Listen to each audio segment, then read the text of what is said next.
How's it going, Heath? It is now time for the RAW results slash highlights and review video. I'll go over the results, some of the highlights in my opinion, and give you guys my thoughts on the show. So it kicks off with Shawn Michaels coming out, and pretty much he cuts a promo and says the same things he said last week, that he's trained Daniel Bryan, but also he happens to be Triple H's best friend, and also that he doesn't like Randy Orton. But he guarantees that at Hell in a Cell, there will be a new champion. He says he's watched Night of Champions, he's watched Battleground. He says that's not going to happen. At the end of the night, somebody's walking away, the new WWE champion. And then Randy Orton comes out. And keep in mind, this is in St. Louis, Missouri, so it's like in Orton's hometown. He gets in the ring. In the beginning, he bashes his hometown crowd by saying there's a little secret out there. Or actually, he says he knows the St. Louis crowd, or the St. Louis people more than anybody else. And he says they're not very clever, or they're not very bright. Anyways, he tries to intimidate Shawn Michaels and says Shawn Michaels doesn't like him because he knows Randy Orton is better than him. And in the end, Shawn Michaels tells Randy pretty much if he gets out of hand, he's going to super kick that head off his shoulders. And at that point, Randy Orton attempts to hit an RKO on Shawn Michaels, but Shawn Michaels pushes him away, and then he goes for the sweet chin music, but Randy gets out of the ring, out of the way. And then from behind, The Miz attacks Randy because they have a matchup right afterwards. So The Miz attacks him, you know, pretty much the same thing that Randy did to The Miz in his hometown, but this time it's The Miz getting his revenge. So yeah, he attacks Randy from behind, shoves him onto the barricade, goes in the ring, and then they have the matchup. And The Miz was actually about to win the matchup. He was about to lock on the figure 4 leg lock, but that's when Bray Wyatt's, not music, but his, you know, the signal they have when Bray Wyatt's about to make his way to ring, or when a Bray Wyatt segment ends. They have that on the Titantron.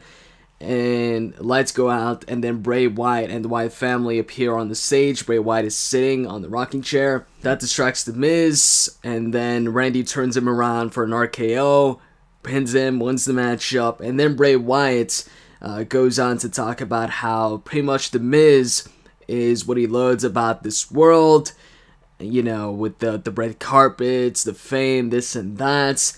And in the end, he says he won't make him suffer, he's just going to put him down. Afterwards, it was Santino Marella versus Fandango. I believe this is a rematch. I think they faced off on Raw last week. I'm not sure. I don't remember. Anyways, yeah, Santino was about to hit the Cobra in the end, but Fandango got out of the way. Summer Rae got on the apron, so Santino stopped in his tracks, got distracted for a few seconds, which allowed Fandango to roll up Santino for the 1-2-3 and win the matchup. And then backstage, Paul Heyman was talking to Maddox, and he was showing him how CM Punk, you know, won the matchup against Ryback with a low blow. He tells Maddox, you know, CM Punk's a cheater, what are you going to do about this? And then he proposes to Magnus as a sort of a punishment for Hell in a Cell to have Ryback and Curtis Axel versus CM Punk in a handicap match instead of, you know, just CM Punk versus Ryback. Maddox says that isn't really fair for CM Punk, so he proposes a beat the clock challenge tonight. And Ryback's going to be facing off against R-Truth. If Ryback beats the clock, then Paul Heyman gets to choose the stipulation for the matchup at Hell in a Cell.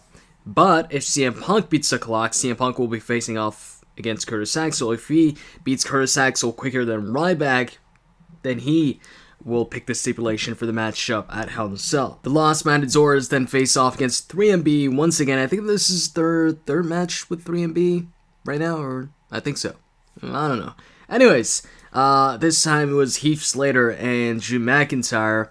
In the end, the Lost Matadores hit their double shell shock / back suplex finisher on Heath Slater and won the matchup. After the match, Jinder Mahal tries to, I guess, attack them, but El Torrito first hits like a shoulder tackle on Jinder, and then he hits a top rope senton on Jinder Mahal. Stephanie McMahon and Triple H then come out to the ring. Stephanie McMahon talks first, addresses the rumors about Triple H getting a concussion last week and his jaw being broken, this and that.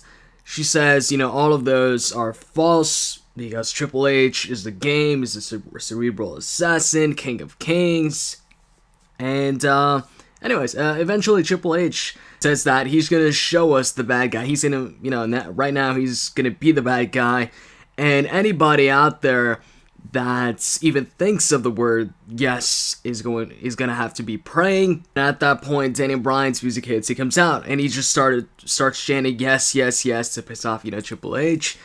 And then Del Rio comes from behind and attacks Daniel Bryan, and I believe he super kicked him too. Stephanie McMahon then announces that Del Rio is going to be Daniel Bryan's opponent on Raw tonight. And then Triple H starts chanting yes, yes, yes, and doing, the taunts. Ryback then comes out for his Beat the Clock match against R-Truth. Right from the beginning of the matchup, R-Truth gets out of the ring and just walks around on the outside to waste some time. And eventually, Ryback ends up hitting the shell shock and getting the victory in 5 minutes and 44 seconds. Then following that, backstage, you see the Bella Twins. And Stephanie McMahon comes up to them, and she tells Brie Bella, first of all, she congratulates her on her engagement with Daniel Bryan, hugs her, and then tells her, Daniel Bryan was chanting yes, yes, yes last week when Triple H was knocked out. And then she says, but he's probably not chanting anything right now. And then she tells Brie Bella, she wonders what Daniel Bryan's going to be saying once he sees her, facing off against her opponent tonight, Tamina Snuka. Nikki then tells Brie, we're going to be fine. But then Stephanie McMahon says, no, there's going to be no we. It's just going to be Brie Bella. Nikki's not going to be at ringside. But AJ is going to be at ringside for Tamina. After that, it was a tag team matchup. Tons of Funk versus the Real Americans. In the end of the matchup, Antonio Cesaro hits an uppercut on Brodus Clay and then follows that up with the neutralizer. And he covers him, wins the matchup for his team. After the match, he wants to go for the giant swing or the big swing on Brodus Clay. But Tensai gets in the ring and tries to interrupt them, but Swagger takes him out. And that's when Antonio Cesaro lets go of Brodus Clay and decides to instead swing Tensai. So he grabs Tensai, does the swing for, I don't know, it was a pretty short time this time. Maybe 10 seconds. I'm not sure. Maybe less. I don't know. He hits the swing, and that was it. And then the crowd chants "We the People" along with the Real Americans. It was then time for Tamina versus Brie Bella, and AJ, of course, was in Tamina's corner. And this was actually longer than I expected. Tamina Snuka ended up winning the matchup. I just missed how she won the match. I didn't catch that. But after she won the matchup, she hit a Samoan drop on Brie Bella, and then she followed that up with a top rope splash. And then after that, AJ gets in the ring, and she locks on her submission hold, the Black Widow, screaming to Brie Bella to tap. And then the referees, tell AJ to break it up. So in the end, she breaks it up. And that was it for the segment. Nikki Bella then, came out to check on Brie Bella, and that was it. After that, they had a backstage segment where Daniel Bryan, or actually you saw Brad Maddox and Stephanie McMahon, and Daniel Bryan came in the office and was yelling at Stephanie McMahon, angry at what happened to Brie out there. And after that, it was the second and last Beat the Clock match, CM Punk versus Curtis Axel.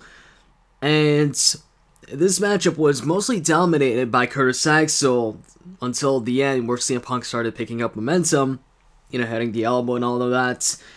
And in the end, Curtis Axel was trying to beat CM Punk the entire matchup. And Paul Heyman was yelling to Curtis Axel, don't try and beat him, just try and hold him down, try and survive. But Curtis Axel was convinced, and he was trying to beat CM Punk. He went for the perfect plex. CM Punk kicked out, and then he went for it the second time. CM Punk countered it into a roll-up. After that, he kicked out, and then CM Punk hit a kick to the head on Curtis Axel, followed that up with a go to sleep, covered them, and won the matchup with 11 seconds to spare, beating the clock, and thus giving CM Punk the opportunity to choose the stipulation for the matchup at Hell in a Cell. And right after the match was over, Paul Heyman got angry, he walked up the ramp, but CM Punk got on the microphone and started talking, to announce the stipulation he's going to pick, so Paul Heyman stopped in his tracks, and CM Punk credited Paul Heyman for the decision, and he said, he agrees with Paul Heyman. Let's make this a handicap match at Hell in a Cell. It's going to be CM Punk versus Ryback and Paul Heyman in the handicap matchup inside Hell in a Cell. So Paul Heyman obviously not looking too happy with that decision. And I kind of predicted that. I believe I stated that in my results video. Either my results video for Battleground or the prediction game video. I think I talked about this or predicted this in my prediction game video for Ryback versus CM Punk. Anyways, afterwards, Daniel Bryan faced off against Alberto Del Rio. They have a pretty good matchup. At some point in the matchup, Del Rio was mocking Daniel Bryan with the yes, yes, yes chants and taunt in the corner, and I believe he was going to go for a running drop kick, but Daniel Bryan interrupted him with a clothesline. And towards the end of the matchup, this is where the match ended by countout actually, you had Daniel Bryan with the advantage, and then all of a sudden, Randy Orton appears on the Titantron, calling Daniel Bryan's name, and he's backstage, and he says he's sorry about what happened to Brie earlier, and he's gonna go check up on her right now. So he goes to the trainer's room, he opens up the door, and then you see the bells in the training room. And he goes in, and then he slowly closes the door while his head is like peeking out. But anyways, he closes the door, and then Del Rio attacks Daniel Bryan. But Daniel Bryan ends up getting the advantage. He ends up hitting a kick to the head on Del Rio. And then he gets out of the ring, runs towards, the backstage area while the referee counts him out, and pretty much Del Rio wins by countout. Daniel Bryan goes backstage. He goes in the trainer's room, and he sees the bells there, but Randy's no longer there, so he asks Brie, where's Randy? They say they don't know where Randy is, and then they tell him, oh, he's behind you, and then Randy Orton attacks him from behind, and pretty much, the trainers separate them, and Randy he looks back at Brie Bella and then leaves. And then Brie Bella checks up on Daniel Bryan. Then backstage, the Shield was laughing at Randy, attacking Daniel Bryan, and they also laugh about Cody Rhodes and Goldust. And then Triple H gets serious and announces that their tag team match with Cody and Goldust is going to be in the disqualification match. After that, they show a couple of videos of John Cena getting ready for his matchup at Hell in a Cell. And then it's the main events. The tag team title match, no disqualification. Roman Reigns and Seth Rollins versus Cody Rhodes and Goldust. And what an awesome match this was. Definitely the match of the night. Great matchup. And this was like one of the old Shield matches where Roman Reigns also speared Goldust through the barricade. And they did use weapons, although in the beginning it was pretty much like a normal matchup. But then towards the end, at the very end, Goldust brought in, a steel chair. And that was because Dean Ambrose interfered in the matchup. But of course, there is no disqualification, so he can do that. And, as Cody Rhodes was going for the crossroads, that's when Dean Ambrose attacked Cody. And that's when, Goldust came in the ring with a steel chair. He hit them all with a steel chair. And, it was a great matchup. At some points, I was like, damn, is the Shield insane? See, here's the thing. When I learned this match was going to be the main event, I was like, oh, okay, for sure, Cody and Goldust are going to win this matchup. But then, towards the end of the matchup, where usually the momentum changes, and I was thinking, Cody and Goldust were going to get the advantage, and when the matchup, on the outside, Cody went for the disaster kick by jumping on top of the steel steps and trying to hit it on Seth Rollins, but Seth Rollins caught him in a powerbomb position and powerbombed him on the barricade. At this point, I thought, oh shit, maybe the Shield retains here. But the match went on for a few minutes longer, actually. And a little bit afterwards, that's when, Roman Reigns, like I said, speared Goldust through the barricade. And then all of a sudden, the crowd starts cheering, and Big Show comes through the crowd, and he knocks out Dean Ambrose. He then knocks out Seth Rollins, who tried to jump onto the Big Show, but Big Show caught him and then knocked him out. And then, inside the ring, Roman Reigns is inside as well as Cody. Cody goes for the disaster kick on Roman Reigns, but he misses. And then Roman Reigns kind of has his head poking through the ropes.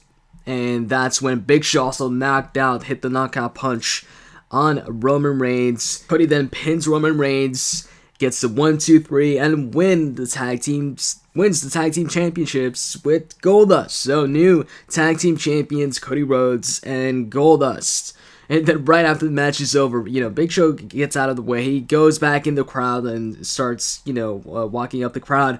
And Triple H comes running down the ring, and he pushes Cody and Goldust out of the way, or out of the ring. And he's all mad, he takes off his suit. And he's looking at the Big Show, and Big Show is in the crowd chanting yes, yes, yes, and doing the yes, yes, yes taunt with the crowd. And that ends Raw. With that, in my opinion, it makes two great endings for two straight Raws in a row. Last week with Big Show knocking out Triple H. This week with Cody and Goldust winning the tag team titles after a great matchup with the Shields. It was good. So yeah, highlights, definitely the main event. Actually, at some point when it was time for Daniel Bryan versus Del Rio, it was 10 p.m., something like that, or early 10 p.m. And I had forgotten that they announced on the WWE.com website that there would be Cody Rhodes and Goldust versus the Shield for the tag team titles. So I was like, wait, why is this is this the main event? Why is it so early? So anyways, and then, the main event, the Daniel Bryan versus Del Rio match ended, and I saw the Shield backstage, and I was like, oh, that's right, there's a tag team title match. And then I was like, wait a minute, so that's going to be the main event? Oh, I think there's going to be a title change. And I was right. Funny thing is, though, I just posted up today a match card prediction video for Hell in a Cell for a tag team matchup between Cody and Goldust versus Roman Reigns and Seth Rollins. But the matchup happened today, and the title change happened today. But I still think they're gonna have a matchup at Hell in a Cell. Of course, the tag team champions, or the former tag team champions, get a rematch once they lose the titles. So, yeah, highlights, just the entire main event, the matchup itself, the tag team title match. And then also, Daniel Bryan versus Del Rio was a pretty good matchup as well, although, there was no, clear winner. Or, Del Rio won, but it was by countouts. And CM Punk announcing that it's going to be a handicap match inside Hell in a Cell. I'm happy that there's going to be more than one Hell in a Cell match at the Hell in a Cell pay-per-view. And it looks like this just might be the ending of the Paul Heyman CM Punk feud if CM Punk wins the matchup at Hell in a Cell, so he can finally get his hands on Paul Heyman inside the cell. And as far as a rating for tonight's show, I would give it an 8 out of 10. So I hope you guys enjoyed this video, and if you did, as always, you can click that like button down below. I'd really appreciate it. It really helps me out. And you can expect Exposing the Glitchers this week. So stay tuned for that. And I'm out. See you guys.